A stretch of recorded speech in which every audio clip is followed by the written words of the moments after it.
Bienvenidos a una nueva edición de nuestro podcast. Mi nombre es Juan Carlos y aquí compartiremos historias y vivencias de fe, estudios bíblicos, lecturas de la Biblia, momentos de oración, reflexiones y las transmisiones de nuestra comunidad de fe, Iglesia en Casa, aquí desde Carolina del Norte.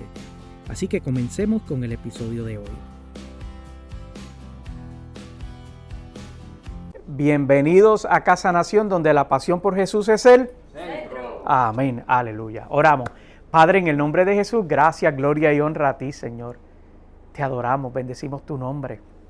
Gracias, gracias, gracias, Señor, por tu misericordia, por tu presencia, por tu amor, por tu manifestación, Señor, por tu convicción, Padre.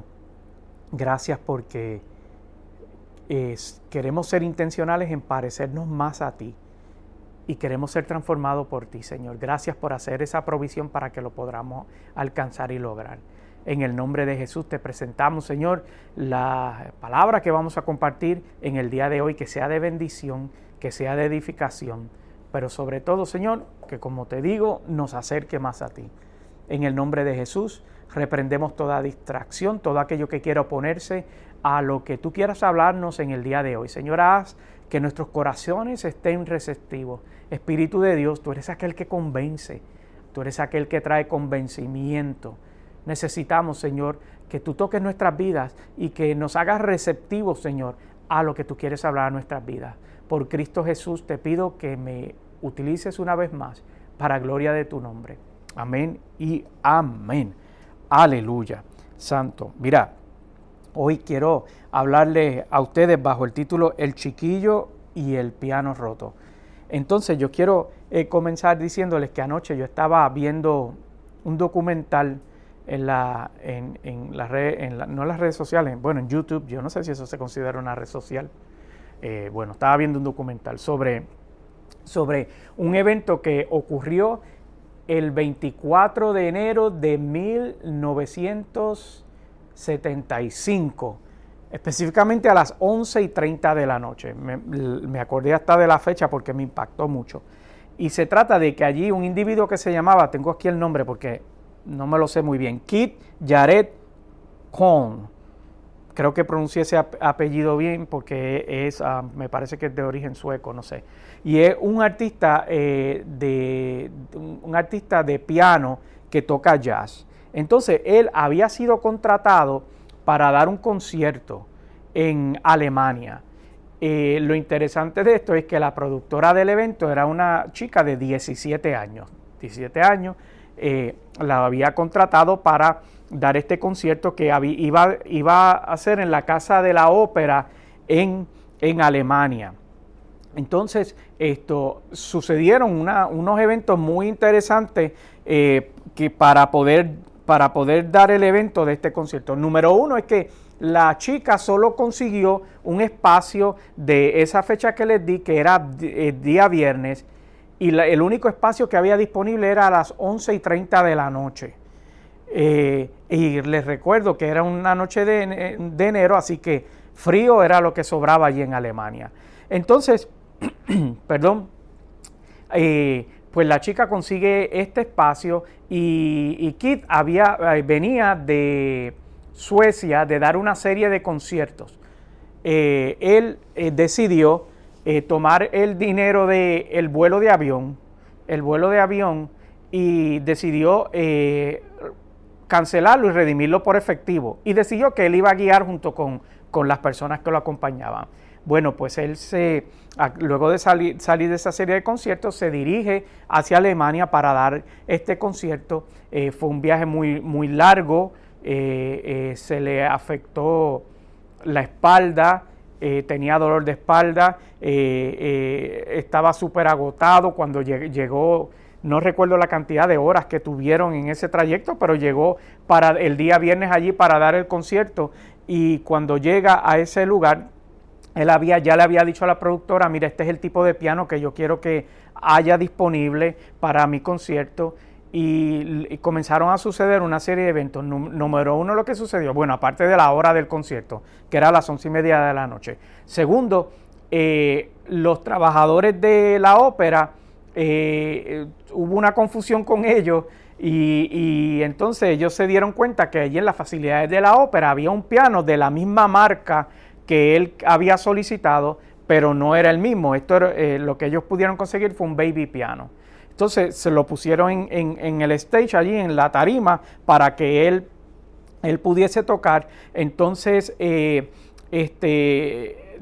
la historia cuenta que él tenía mucho dolor de espalda todavía, así que se tuvo que poner como un cinturón, como un tipo grillete para que le sostuviera la espalda para él poder tocar.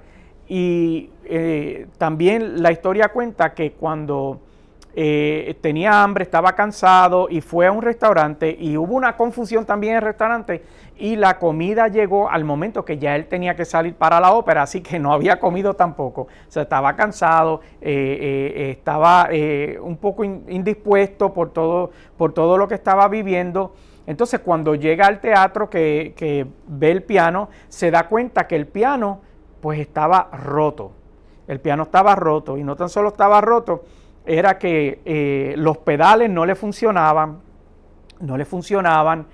algunas de las teclas, no se dicen teclas, creo que se dicen piezas, creo que esto se le llama pieza, no me acuerdo, al piano no le funcionaban tampoco, de las negras algunas no funcionaban, otras sí, y el piano estaba totalmente desafinado. Entonces él estaba decidido a cancelar el concierto, pues por todo lo que estaba los infortunios que estaba viviendo, pero él dice que cuando él va camino a decirle a las personas que iban a grabar el concierto, porque para colmo iban a grabar el concierto, para cancelarle, como que cambió de parecer y dijo, pues mira, yo voy a dar el concierto a insistencia de la productora. Entonces, lo que resultó ser todas estas aveniencias, todos estos problemas, resultó en que él dijo, mira, lo voy a hacer. Y dice la historia que él dio un concierto de 1 hora y 6 minutos utilizando ese piano roto, que las teclas no le funcionaban, que el pedal no le funcionaba, y lo que él hizo fue que incorporó los problemas del piano cuando sonaba feo, él lo incorporó en el concierto, pero en vez de tocar las piezas que él había planificado, él ¿cómo se dice esa palabra? Cuando improvisó todas las melodías que él tocó por esa 1 hora y 6 minutos. El concierto se dividió, me parece que en 4 partes, si bien recuerdo. El punto es que cuando se terminó el concierto, lo que parecía que iba a ser algo desastroso, resultó ser en que cuando se publicó el álbum, el concierto fue todo un éxito y hasta el día de hoy ha sido el álbum más vendido por un artista de jazz que toca piano. Lo que parecía una desgracia se convirtió en un evento histórico que lo catapultó. Ya él tenía cierto nivel de fama, pero lo catapultó a un nivel mayor, al punto de que el día de hoy, pues todavía nadie ha podido romper ese récord de la cantidad de álbumes que él vendió. Entonces, la Biblia, hay una historia similar sobre un niño que tuvo que asumir la responsabilidad muy grande después de que su padre fuese asesinado por sus mismos asistentes. Los sirvientes o las personas que le servían lo asesinaron. Y este niño tuvo que llegar a la responsabilidad de volverse rey. Llegó así de sopetón. Y la Biblia resalta unos detalles muy particulares, cómo fue que él asumió este reto. Porque de entrada no parece un cuadro muy alentador y es muy similar a la historia del piano roto y cómo el piano estaba lo que parecía ser inservible.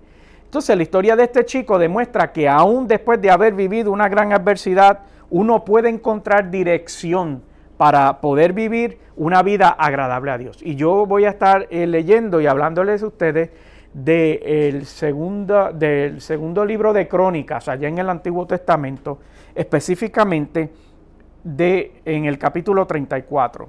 Segunda de Crónicas, debo decir, capítulo 34, y comenzando en el verso 1, y dice la palabra del Señor, en el nombre del Padre, del Hijo y del Espíritu Santo, y la iglesia dice, amén. Verso 1. Josías tenía 8 años cuando comenzó a reinar. Reinó en Jerusalén 31 años. Verso 2. Josías hizo lo que le agrada al Señor, pues siguió el buen ejemplo de su antepasado David. No se desvió de él en el más mínimo detalle. Verso 3. En el año 8 de su reinado, siendo aún muy joven, Josías comenzó a buscar a Dios, al Dios de su antepasado David. Y fíjate esta parte que es muy fundamental a lo que quiero compartir contigo. Dice que Josías comenzó a buscar al Dios de su antepasado David. Y continúa diciendo, en el año 12 empezó a purificar a Judá y a Jerusalén, quitando los altares paganos, las imágenes de la diosa Acera, así como los ídolos y las imágenes de metal fundido. Verso 4. En su presencia fueron destruidos los altares de los Baales y los altares sobre los que se quemaban incienso. También fueron despedazadas las imágenes para el culto de Acera, y los ídolos y las imágenes de metal fundido fueron reducidos a polvo, el cual fue esparcido sobre las tumbas de los que habían ofrecido sacrificio. Saltamos al verso 7. En toda la región de Israel destruyó los altares, redujo a polvo los ídolos y las imágenes de la diosa Acera, y derribó los altares para quemar incienso.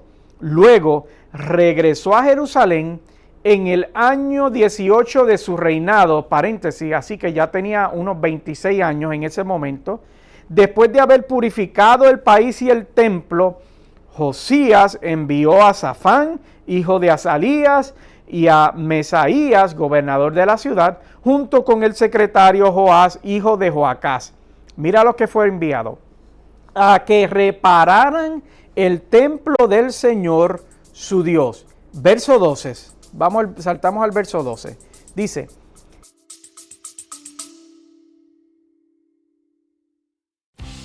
Hacemos una pausa en el episodio de hoy para recordarte que puedes encontrarnos en las redes sociales bajo Pastor Juan Carlos Vázquez. Estamos en la mayoría de las redes sociales y me gustaría conectar contigo. Regresemos al episodio.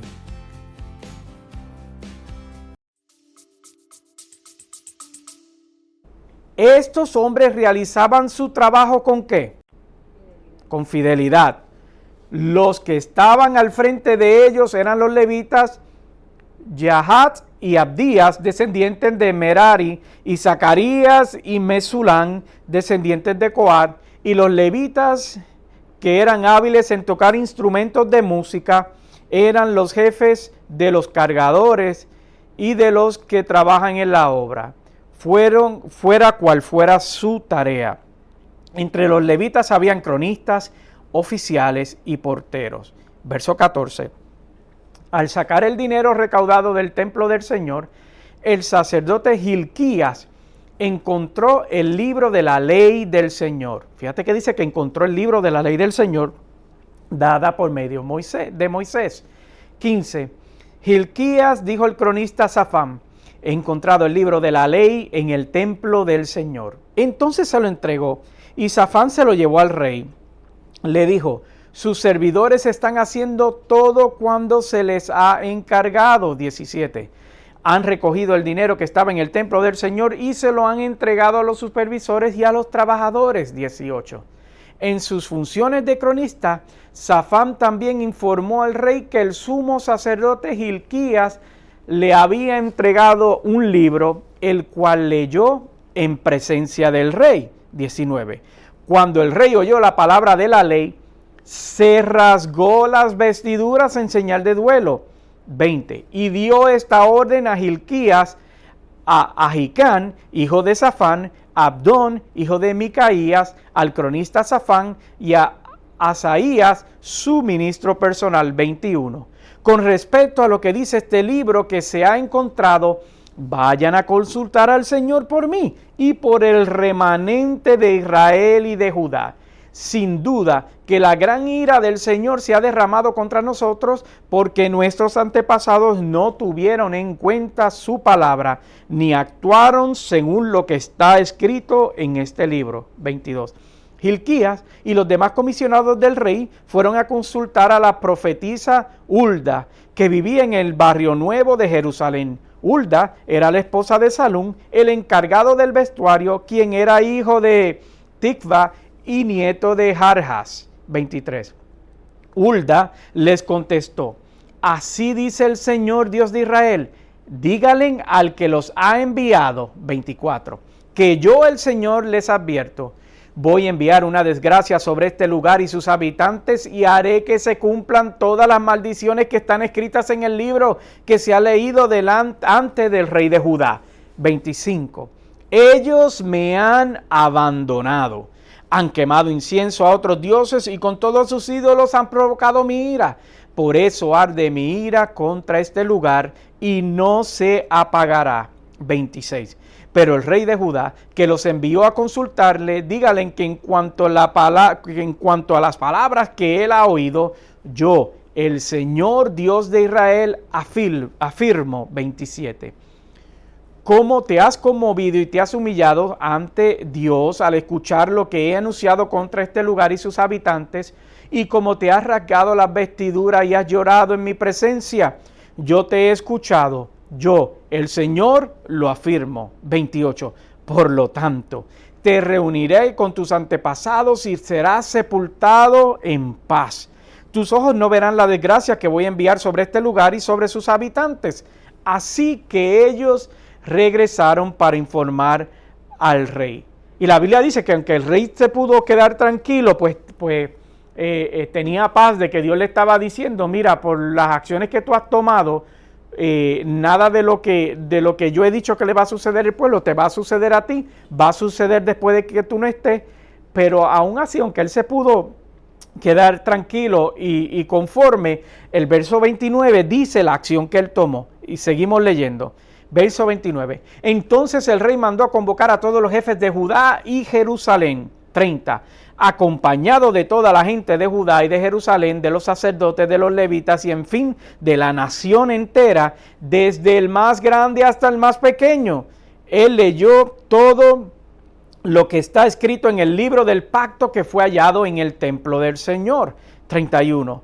Después se puso en pie junto a la columna del rey y mira lo que sucedió. Y en presencia del Señor renovó el pacto.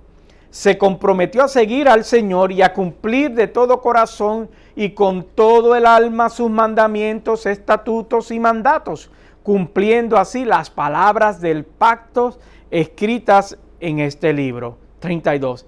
Después hizo que todos los que se encontraban en Jerusalén y en Benjamín confirmaran el pacto, y así los habitantes de Jerusalén actuaron según el pacto de Dios, del Dios de sus antepasados. 33.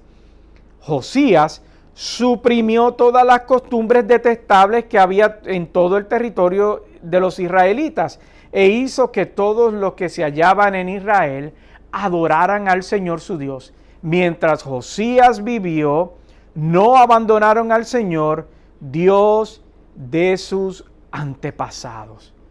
Entonces la Biblia nos revela 8 puntitos que voy a hablar bien brevemente y ya estoy acabando, que quiero resaltar sobre esta historia. Número 1 nos dice, comienza este capítulo diciéndonos que Josías comenzó a buscar a Dios. Aunque era de temprana edad, dice la Biblia el término que utiliza, pero lo que quiere decir es que era un niño, él fue muy intencional en comenzar a buscar a Dios. Entonces, comisionó la reparación del templo. Y me gusta mucho la referencia que hace el versículo bíblico porque dice la reparación del templo de su Dios. O sea que él había establecido que quería tener una relación con Dios profunda y ya había determinado que aunque otras personas adoraran a otros dioses, en este caso lo que había en cuestión era la adoración a la diosa Acera, él había determinado que él iba a servir al Dios verdadero. Entonces, lo que esto nos recalca o nos enseña es que nosotros debemos de tener conciencia o debemos de estar apercibidos o debemos de ser muy intencionales la necesidad de nosotros reparar el templo. Claro está, pero no es que vamos a reparar un edificio porque ya la Biblia me afirma y me enseña que nosotros, que tú y yo, somos el templo del Espíritu Santo. Por lo tanto, si nosotros somos el templo de Dios, es en nosotros que está la necesidad apremiante de nosotros reparar nuestras vidas a tal manera que esté a la expectativa de Dios. Otra cosa que leíamos y me llamó mucho la atención de esta historia es que la Biblia dice que las personas que trabajaban realizaban su trabajo con fidelidad y dando lo mejor de sí. Entonces lo que me lleva a esto a reflexionar que para nosotros mejorar nuestro templo, el cuerpo del Espíritu Santo, que somos tú y yo, para poder mejorarlo, nosotros tenemos que hacer un trabajo con fidelidad y debe ser un trabajo que sea digno de nosotros de poner nuestro mejor esfuerzo, nuestra mejor cara, nuestro mejor deseo, nuestra mayor acción, todo lo mejor en ser intencionales en reparar el templo. El cuarto punto que me habla es que cuando comenzaron a reparar el templo, encontraron la ley del Señor. Fíjate que no fue hasta que comenzaron a reparar el templo que la ley del Señor se les hizo visible, para ellos. Así que lo que yo puedo concluir con esto es que nosotros tenemos que reparar el templo para nosotros así poder tener una idea clara y poder afinar nuestros sentidos a escuchar la voz del Señor. Tenemos que reparar ese templo para que la voz del Señor sea clara en nuestras vidas. El punto quinto es que se rasgó las vestiduras en señal de duelo, porque la palabra de Dios hace eso, provoca que tú veas tu realidad. Hasta que él no tuvo el conocimiento de qué era lo que demandaba la palabra de Dios, él adoraba al Señor como él le parecía. Pero lo que esto resalta es que hay veces adorar al Señor como te parece no es, número uno, no es correcto, número dos, no es suficiente y número tres, no es lo que Dios espera de nosotros. Por tanto, cuando Él hizo provisión para arreglar el templo, fue que Dios le dijo, toma aquí la palabra, la voy a hacer que la encuentres para que puedas tener una idea más clara de qué es lo que yo espero de tu vida, qué es lo que yo espero que tú hagas. Entonces, luego de que hizo esto, la Biblia relata que él consultó al Señor por él, pero no tan solo por él, sino también por el pueblo. Él fue donde consultó al Señor, fue donde la profetisa y le dijo, mira, yo no sabía que estábamos tan mal, yo no sabía que estábamos desobedeciendo tanto, yo no sabía que nos habíamos alejado tanto de esto, yo estoy acercándome a ti como profeta de Dios para que Dios tenga misericordia y provisión de nuevo sobre nuestras vidas. Y eso es lo que provoca cuando tú comienzas a darle un giro a tu vida, cuando tú comienzas a ser intencional, a arreglar tu vida, cuando comienzas a reparar tu vida, cuando comienzas a profundizar en la palabra de Dios, cuando comienzas a ser intencional en escuchar la voz de Dios, comienzan a provocar unos cambios en tu vida que te hace susceptible a lo que Dios quiere para tu vida. Y luego de que hizo este evento de que fue donde la profetisa y Dios le dijo lo que iba a suceder y tal como sucedió o como podía suceder, él fácilmente, como te dije anteriormente, él se pudo haber ido para la casa y dijo, bueno, yo hice mi parte, yo restauré el templo, tuve conocimiento de lo que el libro del pacto exige, le pedí perdón al Señor, el Señor me dijo que yo no iba a sufrir violencia, que mi reino iba a ser uno de paz, por lo tanto yo puedo disfrutar el resto de la vida. No, la Biblia dice que eso no fue suficiente para él y dice que lo que leímos fue que en presencia del Señor él renovó el pacto. Lo que me quiere decir es que hoy es un buen día para que nosotros renovemos nuestro pacto ante el Señor y nos pongamos a cuentas con Él. Por eso Él dice que en presencia del Señor renovó el pacto delante de todo el pueblo. Y les dijo, mira, esto es lo que el Señor demanda y quiere de nosotros. Yo como representante del pueblo, como rey, me comprometo a renovar este pacto y a vivir de acuerdo a las enseñanzas y a lo que demanda esto. Y entonces la Biblia relata, y lo que leímos es que el pueblo respondió de igual manera y comenzaron a arrepentirse, comenzaron a promulgar la ley y comenzaron a a operar de acuerdo a lo que la palabra establece. Y finalmente, y con esto concluyo, el punto número 8 es que Él finalmente suprimió todas las costumbres detestables que había en todo el territorio de los israelitas. Entonces, lo que me quiere decir esto es que nosotros debemos de ser intencionales en eliminar de nuestras vidas aquellas costumbres que nos separan de Dios, aquello que hace que yo lacere el templo del Espíritu de Dios. Yo debo de ser intencional en separarme de todo aquello que me separe de Dios. 2 historias compartí contigo que tienen un paralelismo. Primero, que era un concertista que decidió sobreponerse a su deseo de quitarse y de no tocar en el concierto, que resultó ser el concierto de su vida. Y la segunda, que es un niño que decidió sobreponerse a la violenta manera que llegó su reinado, pues porque su padre fue asesinado, sobre un pueblo sumido en el caos, un pueblo que estaba desordenado, un pueblo que estaba desconectado de Dios, un pueblo que estaba apartado de Dios, y él decide cambiar las riendas de ese pueblo. Ambos escogieron ambos escogieron no hacer lo que era fácil, porque el pianista pudo haber cancelado su concierto, y este niño que ya era un joven cuando tomó esta decisión, pudo haber dicho, bueno, ya el Señor me bendijo, yo recojo y me voy para mi casa, y el resto que sea lo que vaya que pasar. No, sino que sin embargo fue muy intencional en cambiar el rumbo y el destino de su vida. Entonces, lo que quiero concluir en este momento, en este día, es que es que nosotros evaluemos nuestras vidas para ver si nosotros estamos escogiendo aquello a lo que hemos sido llamados a ser, a lo que Dios quiere de nuestras vidas, a lo que el Señor quiere que manifestar en nuestras vidas, o simplemente nos estamos conformando con vivir el aquí y el ahora, el momento que estemos viviendo. Y la realidad es que el Señor siempre quiere superar nuestras expectativas. Por eso el versículo dice que mis pensamientos siempre van a ser mayores que tus pensamientos, afirma el Señor. Y con eso quiero dejarlo en la mañana de hoy, puestos en pie. Vamos a orar y a darle gracias al Señor por su amor, por su misericordia y por las oportunidades. El Señor es un Dios de oportunidades, y el día de hoy nos está dando una oportunidad más de arreglar nuestros templos, de ponernos a cuentas, de ser intencionales en vivir para Él, por Él y con Él. Padre, en el nombre de Jesús, Señor, he compartido lo que entiendo que me diste, Señor, para nosotros.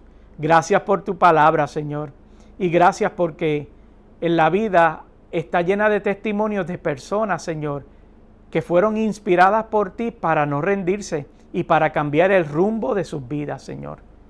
Cambia el rumbo de nuestras vidas para que nosotros vivamos alineados a ti, a tu propósito y a lo que quieres para nosotros, Señor.